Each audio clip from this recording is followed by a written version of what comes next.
Fatkesisht lufta nuk I ka kërcyer as burrat, as edhe djemt. Ju ka imponu prindi me dhënu fëmin e tij, edhe kur prindri s'ka arrit me bë atak natyrisht. Në këtë 14 vjetor, për me plotsu që të mozaik, domethënë duke e pas asfi një fëmijë, në atë moshë kur ishte dhënuar, duke e pas një nanë me 2 fëmijë, e duke e pa pasojat e 8 fëmijët, na mungonte figura e një burrit. Fatkesisht lufta nuk I ka kërcyer as burrat, as edhe djemt, edhe pse në shoqërinë tonë, edhe në shoqëri tjera, mendohet që burria glorifikohet, edhe mendohet që ata janë pa prekshëm, edhe shumë herë ata përjashtohen pi diskursit edhe mediatik, edhe publik, edhe nganjëherë vuajnë në heshtje për faktin që njihen të papranuar. Kështu që këtë 14 prill kemi vendosur me sjell në histori një burri. Një burri I cili në organizat ka ardhur për vite të tëra, ka qenë pjesë e intervistave, ka qenë pjesë e aktiviteteve, por asnjëherë se ka marrë guximin me pas identitetin e zbuluar.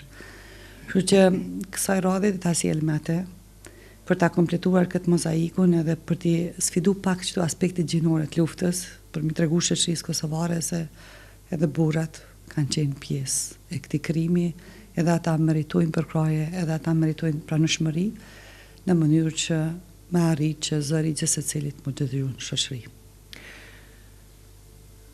Ka një burr që do ta flasë historinë e tij publikisht të shtunën. Të Hanën. Të Hanën. Po. Të Hanën e 14 prillit, mire ke. A është numër I madh I burrave? Në organizatën tonë aktualisht vijojnë rreth 100 burra që marrin shërbime, po unë jam shumë e sigurt që mbrapa tyre ka shumë për faktin se shoqëria jonë patriarkale, burrin e shesit pa Sa vjeçar ka qenë ky burr?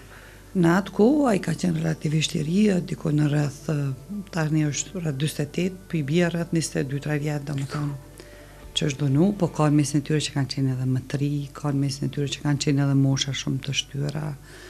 Pastaj ka në mesin e tyre që ju ka imponu prindi me dhënu fëmin e tij, edhe kur prindri s'ka arrit me bë atak natyrisht, fiziologjikisht s'ka arrit, atëherë është mbajt prindi dëshmitar, e pastaj është dhënuar nga të tjerët. Kjo histori është përsëritur edhe me gratë, edhe me vajzat, jo vetëm me burrat. Fatkesisht edhe thuhet që dhunimi është arma më e lirë në botë që ekziston, ndërsa dami është radioaktiv për faktin që nuk e shohim vetëm tek gjenerata e parë që e ka përjetuar, e shohim edhe te familja, e tash me studime shkencore kemi arrit me pa që ky krim, pavarësisht që nuk e ataku gjeneratat e reja, ka relacionin e shtrirjes së impaktit njësoj tek fëmijët që s'kan qenë prezent për faktin që nënat janë të traumatizuara dhe këtu ndikimi I bartin edhe tek brezat e ri më pastaj.